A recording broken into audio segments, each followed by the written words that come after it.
Mahindra trio की आज पूरी रिपोर्ट देने वाला हूँ। तो यहाँ पे थोड़ा रोड पे हूँ तो शोर शराबा आएगा, आराम से चैन से एक जगह बैठते तब बताऊँगा कि 17 महीनों में महिंद्रा ट्रियो की रिपोर्ट क्या है, मैं इसको लेकर संतुष्ट हूँ असंतुष्ट हूँ। तो आज महिंद्रा ट्रियो की 17 महीने का जो मेरा ओनरशिप है उसका पूरा रिव्यू वीडियो मिलने वाला है। आप लोगों में से कोई भी महिंद्रा ट्रियो या कोई भी इलेक्ट्रिक गाड़ी लेना चाहता है तो उन लोगों का थोड़ा सा दिमाग क्लियर हो जाएगा, लेनी चाहिए कि नहीं लेनी चाहिए। तो hello friends and family, good morning, नमस्कार, राधे राधे। कैसे हैं आप सब? उम्मीद आप सब ठीक होंगे, मस्त होंगे, स्वस्थ होंगे, जबरदस्त होंगे। गाइस स्वागत है आप सभी का एक और नए ब्लॉग में। सुबह के 7:30 बजे हुए, नहा धो के रेडी हो चुके हैं और भाई निकल रहे हैं मथुरा जंक्शन के लिए। और दोस्तों आज मेरे लिए खास दिन है भाई। पिछले लगभग एक हफ्ते से मैं रोजाना आपसे सुबह सुबह ही बोलता हूँ या फिर दिन में भी बोलता हूँ कि भाई गाड़ी की EMI आ रही है, दिवाली का टाइम आ चुका है। बहुत टेंशन थी यार, हालांकि भाई इतनी मेहनत, इतनी हाय हाय और इतनी ज़्यादा बक बक करने के बावजूद भी EMI के पैसे पूरे हो नहीं पाए। 7,000 रुपये आके गाड़ी अटक गई। तो फिर से इस बार मैडम का जो पर्स है उसको खाली करवाना पड़ा है, क्योंकि कल की धनतेरस पड़ रही है 10 तारीख की, आज 9 हो चुकी है।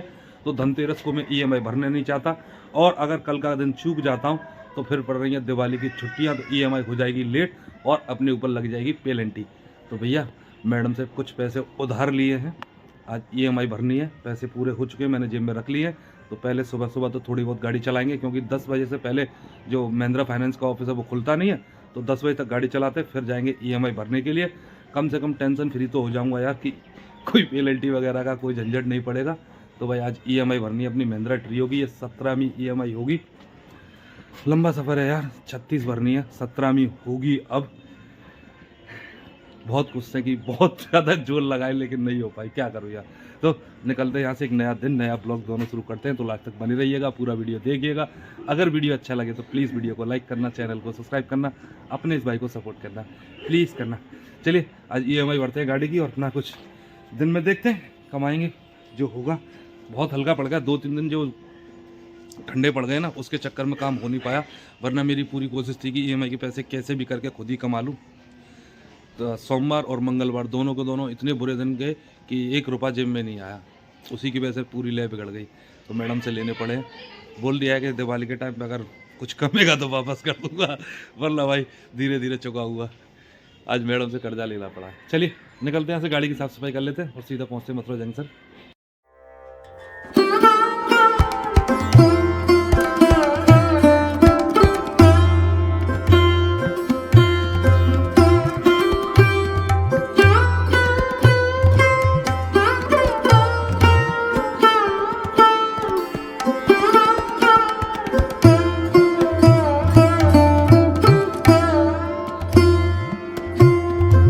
हाँ तो जी दोस्तों, सुबह 7:30 बजे निकल के आया था जल्दी, क्योंकि EMI भरनी थी। तो सोच रहा था कुछ पैसे कमा लूँगा। तो भाई बंसी वाले ने बहुत ज़्यादा बड़ा मोटा काम तो कोई दिलवाया नहीं, पर हाँ EMI में जो कुछ पैसे कम रह गए थे उसकी पूर्ति हो गई है।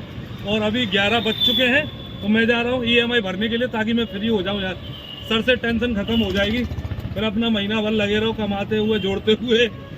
हालाँकि 3 महीने हो गए भाई, 3 महीने से लगातार यही कोशिशें चल रही हैं कि कैसे भी करके किस्त के पूरे हो जाए, और वही नहीं हो पाते। 3 महीने से लगातार किसी न किसी जुगाड़ से, किसी न किसी से उधार लेके EMI भर रहा। और इस महीने भी मैडम से 2,000 रुपये उधार लेने पड़ गए। क्या करूँ यार, और नहीं काम हो पा रहा उतना, तो मैं क्या कर सकता हूँ भाई। तो चलिए गाड़ी की महिंद्रा ट्रियो की 17वीं EMI भरते हैं, और 10-15 दिन के लिए टेंशन फ्री हो जाते हैं। 10-15 दिन बाद फिर से टेंशन होगी कि EMI आ रही है, पैसे इकट्ठे करने। और भाई मार्केट से जैसी उम्मीदें थी वैसी उम्मीद, वैसा काम निकल नहीं रहा यार।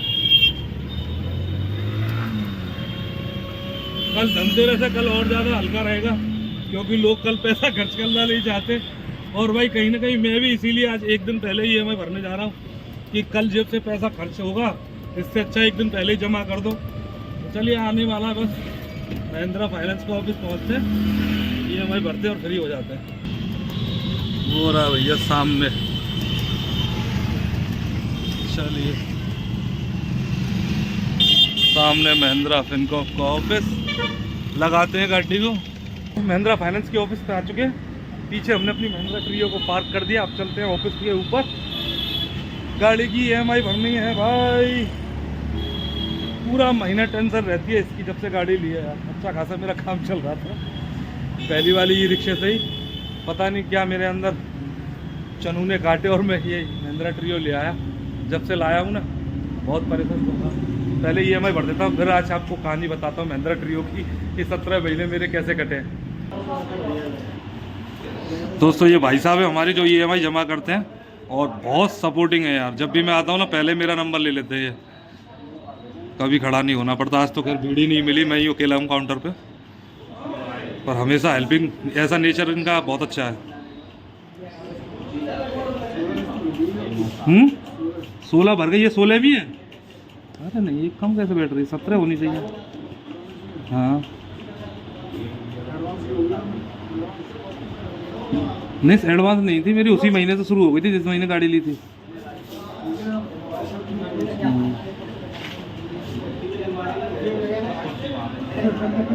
एक EMI तो मैंने ऑनलाइन भर दी थी पेटीएम से, ऐसा तो नहीं वो काउंटिंग में नहीं आ रही हो।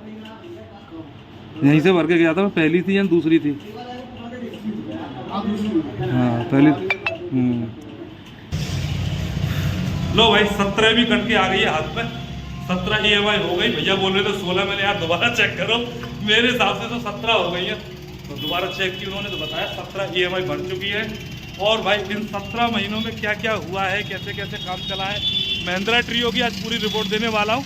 तो यहाँ पे थोड़ा रोड पे हूँ तो शोर शराबा आएगा, आराम से चैन से एक जगह बैठते तब बताऊँगा कि 17 महीनों में महिंद्रा ट्रियो की रिपोर्ट क्या है, मैं इसको लेकर संतुष्ट हूँ असंतुष्ट हूँ। तो आज महिंद्रा ट्रियो की 17 महीने का जो मेरा ओनरशिप है उसका पूरा रिव्यू वीडियो मिलने वाला है। आप लोगों में से कोई भी महिंद्रा ट्रियो या कोई भी इलेक्ट्रिक गाड़ी लेना चाहता है तो उन लोगों का थोड़ा सा दिमाग क्लियर हो जाएगा, लेनी चाहिए कि नहीं लेनी चाहिए। तो इसकी आज डिटेल में बातें होंगी। पीछे खड़ी हुई है 17 EMI भर गई भाई, झूठ नहीं बोलता। पीछे महिंद्रा का फाइनेंस का ऑफिस है, अभी अभी भर के बाहर निकला हूँ। तो आज पूरा डिटेल में बताएंगे आपको कि आपको ये गाड़ी लेनी चाहिए या नहीं लेनी चाहिए, और लेनी चाहिए तो क्यों लेनी चाहिए, नहीं लेनी चाहिए तो क्यों नहीं लेनी चाहिए, होल डिटेल होगी। चलिए निकलते हैं यहाँ से। मुझे 17 महीने हो चुके हैं, आज मैंने 17वीं EMI भरी अपनी महिंद्रा ट्रियो की। और सच कहूँ तो पिछले 3 महीने से भाई मेरी बहुत हालत टाइट चल रही है, EMI भरने में बहुत दिक्कत आ रही है। काम उस स्तर का निकला ही नहीं जैसा हमारा चलता था। तो 3 महीने से ये लगा लो कहीं ना कहीं से जुगाड़ करके पैसे करने पड़ रहे। 2 महीने मैंने बाहर से कर्जा लिया, इस बार घर में से ही ले लिया। मैडम से 2000 रुपये उधार लिए, बोला है कि दिवाली के बाद दे दूंगा, तब जाके मेरी EMI भरी हुई है। तो मेन टॉपिक पे आते हैं कि आपको लेनी चाहिए या नहीं लेनी चाहिए। सबसे पहले तो महिंद्रा ट्रियो के बारे में आपको बताता हूँ। महिंद्रा ट्रियो गाड़ी बहुत अच्छी है, मैंने जब जब इस पे वीडियो बनाए हमेशा इस बात को बताया है कि महिंद्रा ट्रियो बहुत अच्छी गाड़ी है। मैं केवल जो दुखी हूँ और जिस वजह से मेरी जो नेगेटिविटी थोड़ी बहुत बाहर आती है ना, वो केवल इस बात से आती है कि महिंद्रा की जो सर्विस है ना वो बहुत बुरी लगी है। इससे पहले महिंद्रा का जो मेन ब्रांच था, मेन वर्कशॉप था, वहाँ पे जाके हम लोग सर्विस करवाया करते थे। और वहाँ पे भाई बहुत, ये समझ लो बहुत घटिया किस्म का उनका व्यवहार था।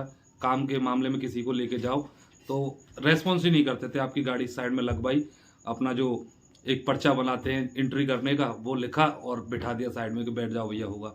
इवन जो सर्विस होती थी केवल ऑयल डालते थे, मोटर का जो ऑयल चेंज होता है उसके लिए भाई पूरा दिन चला जाता था, वहाँ पे नंबर ही नहीं आता था। 4 व्हीलर्स पे ज़्यादा ध्यान देते थे। थोड़ी सी मेहरबानी ये हुई कि महिंद्रा ने एक लोकल एक बंदे को दूसरी ब्रांच दे दी है, तो उन्होंने राधा वैली के पास एक नया ब्रांच खुला है, वर्कशॉप भी है वहाँ पे और गाड़ियाँ भी बेचते हैं वो।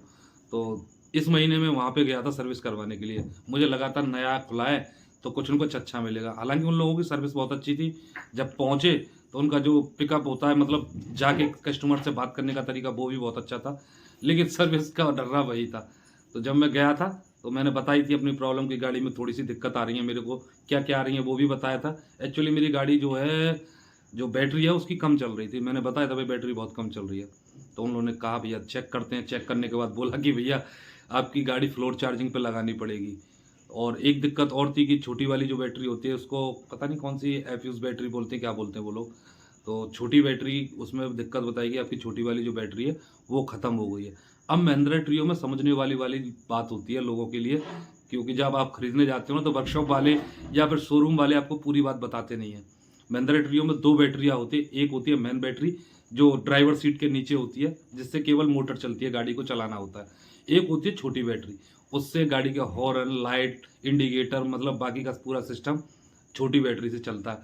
तो जो मेन बैटरी है उसकी तो 3 साल की वारंटी देती है महिंद्रा कंपनी, और जो छोटी बैटरी है उसकी केवल 1 साल की। तो छोटी वाली मेरी ख़राब हो गई थी, उन्होंने बताया कि ख़राब है, चेंज करवानी पड़ेगी। फिर उन्होंने कहा भैया फ्लोर चार्जिंग करवा लीजिए। वो उससे भी पता चल जाएगा। तो भाई मैंने फ्लोर चार्जिंग के लिए, मेरी मजबूरी थी कि गाड़ी चल नहीं रही थी तो मैंने लगवा दी। अब उन्होंने ये नहीं बताया था कि कंपनी, जब मैं गाड़ी खरीदने गया था, कि आपको अगर भविष्य में कभी 1 साल बाद, 1.5 साल बाद कभी फ्लोर चार्जिंग की ज़रूरत पड़ती है तो उसका एक्स्ट्रा चार्ज अलग से देना होगा। तो भाई मेरे को 1200 रुपये देने पड़े थे फ्लोर चार्जिंग पर लगवाने के। उम्मीद थी कि गाड़ी इसके बाद ठीक चलेगी, तो मैं ले आया वहाँ से अगले दिन चार्ज करवा के। भाई लाने के बाद फिर वही दिक्कत आई, तो मैंने फ़ोन किया, भैया फिर से यही दिक्कत आ रही है, तो वो लेकर दिखा जाना, आ जाना। अब यार त्योहार का टाइम आ चुका था तो मेरी मजबूरी थी, मैं नहीं जा पाया। हालांकि मैंने इस बीच में अपनी जो छोटी वाली बैटरी थी वो नई खरीद के चेंज करवा दी थी, लेकिन अभी भी मुझे वो समस्या आ रही है। थोड़ी सी कंट्रोल हुई है पर उतनी नहीं हुई जितनी पहले जैसी थी, तो दिक्कत अभी भी चल रही है। तो महिंद्रा की जो सर्विस है मैं उससे अभी भी संतुष्ट नहीं हूँ 17 महीने बाद भी। अब इस रीजन पे आते हैं कि आपको लेनी चाहिए कि नहीं लेनी चाहिए। देखो भाई, जो महिंद्रा ट्रियो है वो, या कोई भी ऑटो हो, ई रिक्शा हो, हम जैसे जो लोग खरीदते हैं लोन पे या कैश में, वो केवल बच्चों पालने के लिए, अपना रोजगार चलाने के लिए। तो जो भी मेरे जैसे बंदे, मैं उनसे कहूँगा कि महिंद्रा ट्रियो बहुत महंगी गाड़ी है, सोच समझ के लीजिएगा। जब फंसते हैं तो बहुत बुरा फंस जाते हैं। अभी इसके पार्ट्स जो हैं, शोरूम वाले कभी नहीं बताते कि महिंद्रा ट्रियो के पार्ट्स कितने महंगे हैं। अब इसके ये लगा लो 3800 रुपये के तो केवल लेदर ही लेदर हैं, जो ब्रेकिंग सिस्टम के होते हैं, बहुत महंगे पड़ते हैं। फिर इसका चार्जर है, कई बार लोगों की किस्मत अच्छी हो तो चलती रहती है, कुछ लोग मेरे जैसे भी होते हैं, मेरा एक बार चार्जर फूक चुका है। तो वह इसका चार्जर जो है अगर गारंटी से बाहर हो जाता है तो शायद 21,000 रुपये का है, और कई लोग तो मुझे बता रहे कि और भी महंगा हो गया है। 21,000 रुपये का चार्जर भाई, जो मैं पहला ट्रियो, बहुत पहला ई रिक्शा चलाता था, उसका केवल 2700 रुपये का चार्जर था। कभी फूक जाए तो वो भी महंगा लगता था। 21,000 रुपये तो बहुत बड़ी बात हो जाती है। तो जब गाड़ी खरीदी थी उसके शायद 6-7 महीने बाद ही मेरा चार्जर फूक गया था। वो तो अच्छा था कि गारंटी में था। तो भाई 40 दिन खड़े होने के बाद मुझे चार्जर मिला था। एक्चुअली चार्जर के साथ BMS, जो गाड़ी का चार्जिंग कनेक्ट करने का जो सिस्टम होता है पूरा, वो भी उड़ गया था। पता नहीं क्या हुआ था अचानक से, तो 40 दिन खड़ी रही थी। हालांकि महिंद्रा ने उस 40 दिन का मुझे पेमेंट किया था, खड़ी होने के जो चार्ज मिलते हैं।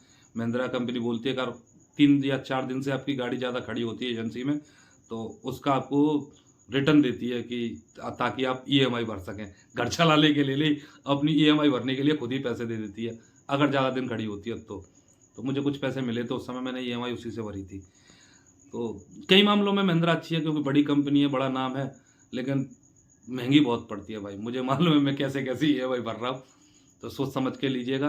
बाकी गाड़ी बहुत अच्छी है, इसकी जो कंफर्टेबल सीट है, कई बार मेरी सवारियाँ जब बैठती हैं और कहीं जाती हैं तो खुद तारीफ़ करती हैं, भैया बहुत आरामदायक गाड़ी है, कार जैसा फील देती है, चलने में बहुत अच्छी है, हैंडलिंग बहुत अच्छी है, ब्रेकिंग जो सिस्टम है इसका वो भी बहुत अच्छा है, क्योंकि ऑयल वाली ब्रेक है, जो प्रेशर ब्रेक बोलते हैं। तो गाड़ी तो ओवरऑल बहुत सही है, बस महंगी ज़्यादा लगती है। और फिर दूसरी है सर्विस। अगर आपका शहर छोटा है, जैसे मेरा मथुरा है, और सर्विस अच्छी नहीं मिलती है तो बहुत दिक्कत होती है, बहुत परेशान हो जाते हैं। कई बार तो ऐसा लगता है कि बेच दूं, और बेचने का नंबर आप सोचो भी दिमाग से, ग्राहक नहीं मिलते, क्योंकि इतनी महंगी गाड़ी खरीदेगा कौन। सेकंड हैंड जो वैल्यू है इसकी बहुत ज़्यादा हैवी पड़ जाती है किसी के लिए भी। मेरा एक दोस्त है, वो बेचने के लिए डोल रहा है, और शायद 6 महीने हो गए उसको, आज तक ग्राहक नहीं मिला, क्योंकि घाटे से कोई बेचता नहीं है और फायदे में कोई देना नहीं चाहता, इतनी महंगी पड़ जाती है। जितने भी लोग मेरा वीडियो देख रहे हैं, इलेक्ट्रिक गाड़ियों में एक समस्या हमेशा आती है, क्योंकि गारंटी वारंटी कंपनी देती जरूर है, लेकिन उसमें कंडीशन इतनी होती है कि आपको कभी खुल के वो बताते ही नहीं है। तो सोच समझ के लीजिएगा। मैं 17 महीने से चला रहा हूँ, मुझे खुद मालूम है कैसे कैसे चलाई है मैंने इन 17 महीनों में। 3 या 4 बार मैं एजेंसी ले जाके खड़ी कर चुका हूँ किसी न किसी दिक्कत की वजह से, फिर भी पूरी तरह से आज तक जो 100% प्रॉब्लम सॉल्व कभी नहीं हुई मेरी। ये महिंद्रा के लिए बहुत बड़ा चैलेंज है कि मैं कई बार लोगों को बता चुका हूँ, मैं यूट्यूब पे वीडियो बताता हूँ, बनाता हूँ। महिंद्रा वालों को भी पता है, जो यहाँ पे मथुरा में उनकी सर्विस स्टेशन है, उनको भी कई लोग वीडियोस में आ भी चुके हैं, लेकिन फिर भी जब मेरे जैसे बंदे की हेल्प नहीं कर पाए वो, तो किसी आम आदमी की क्या करेंगे। वो बोलते हैं भैया हमें तो खुशी है आप वीडियो बनाते हो, हमारी गाड़ी बिकेगी, लेकिन भाई सर्विस मिले अच्छी, चले अच्छी, तभी तो मैं तारीफ़ें करूँ। और कई लोग मुझे कमेंट करके भी बोलते हैं, एक भाई ने तो कमेंट किया, मैं आपको डाल रहा हूँ अभी, वो बोल रहे हैं भैया महिंद्रा वालों से दोस्ती बढ़ा लो, जो वर्कशॉप वाले हैं, रिश्तेदारी पक्की कर लो, क्योंकि बहुत परेशान करती है, हर दूसरे तीसरे से जाती है। शायद वो भाई परेशान चल रहे होंगे, वो बताते हैं मेरे पास 2 महिंद्रा ट्रियो हैं। एक भाई है मेरे को शायद ये गोरखपुर साइड से एक कॉल आई थी, उनका कुछ दिक्कत आ रही थी, वो भी पूछ रहे थे भैया क्या करूं, कोई सुनवाई नहीं हो रही है यहाँ पे। तो मैंने कहा उनको मेल डालो हायर अथॉरिटी को, शायद सुनवाई हो जाए। दोबारा उन भाई का कॉल नहीं आया कि सुनवाई हुई कि नहीं हुई। अगर वीडियो देख रहे हैं तो प्लीज़ बताइएगा जरूर, जो सलाह दी आपके काम आई कि नहीं आई। फिलहाल रात के 9:30 हो चुके हैं। मैं चाहता तो दिन में ही वीडियो को कंप्लीट करना चाहता था, लेकिन काम में थोड़ा सा लग गया था और यार हालत ख़राब चल रही है, तो दिमाग चल नहीं रहा था, पैसे की तंगी आई रखी है। इसलिए मैं घर आके ही सारा काम फिनिश करके अब आराम से बैठ के आपसे लोग बात कर रहा था। आई होप कि मैंने जो जानकारी दी आपके कुछ काम आएगी, आपका दिमाग थोड़ा क्लियर होगा कि आपको ट्रियो लेनी चाहिए कि नहीं लेनी चाहिए। इस समय इलेक्ट्रिक गाड़ियों का बाजार शहर गर्मा गर्म है, तो भाई धुआंधार गाड़ियाँ बिक रही हैं, चाहे वो लोकल कंपनीज हो, छोटी वाली ई रिक्शा बनाती हैं, या बड़ी बड़ी जो मल्टीनेशनल कंपनियां हो रखी है, जैसे बजाज भी ले आई है अपनी इलेक्ट्रिक गाड़ी, टीवीएस भी ले आई है, महिंद्रा भी ले आई है, और शायद सुनने में ये भी आ रहा है कि टाटा की भी बहुत जल्दी आने वाली है। तो इलेक्ट्रिक गाड़ियों का भाई बाजार तो जितना गर्म है ना, उतनी अच्छी ये कंपनियां सर्विस नहीं दे पा रही हैं। मैंने बजाज वालों को, कई लोगों को सुना है और समझा है, वो भी परेशान है। टीवीएस अभी नई नई मार्केट में आई है, तो उसकी रिपोर्टिंग ज़्यादा है नहीं ना, बहुत ज़्यादा यूट्यूब पे भी वीडियो मिलेंगे क्योंकि अभी नई लॉन्च हुई है। हाँ, महिंद्रा जरूर सबसे पुरानी इनमें अगर कहूँ तो सबसे ज़्यादा टाइम महिंद्रा को ही हो गया है, क्योंकि 1.5 साल 17 महीने से तो मैं ही चला रहा हूँ, और मेरे से लगभग 6 महीने पहले से महिंद्रा ट्रियो मथुरा में आ गई थी और रोडों पे चलना दिख गई थी। उसी को देख के मैंने खरीदा था। तो आप लोगों से मैं तो भाई जल्दबाजी में ले आया था, सोच समझ के लीजिएगा। बहुत महंगी गाड़ी है, अभी लगभग 5,15,000 रुपये की पड़ रही है फाइनेंस पे, और कैश में लेने जाओगे तो शायद 3,80,000 रुपये की है। दिमाग यूज़ कीजिएगा, गाड़ी की पूरी जानकारी लीजिएगा, तभी फंसिएगा, वरना रोते रहेंगे बैठे बैठे। तो आज के इस ब्लॉग को कर देते हैं एंड। आई होप गाइस आज की वीडियो आपको अच्छी लगी होगी। वीडियो अच्छी लगी है तो प्लीज़ वीडियो को लाइक करना, चैनल को सब्सक्राइब करना, अपने इस भाई को सपोर्ट करना प्लीज़ करना। चलिए मिलते हैं आपसे कल नेक्स्ट ब्लॉग में, तब तक के लिए राधे राधे, नमस्कार।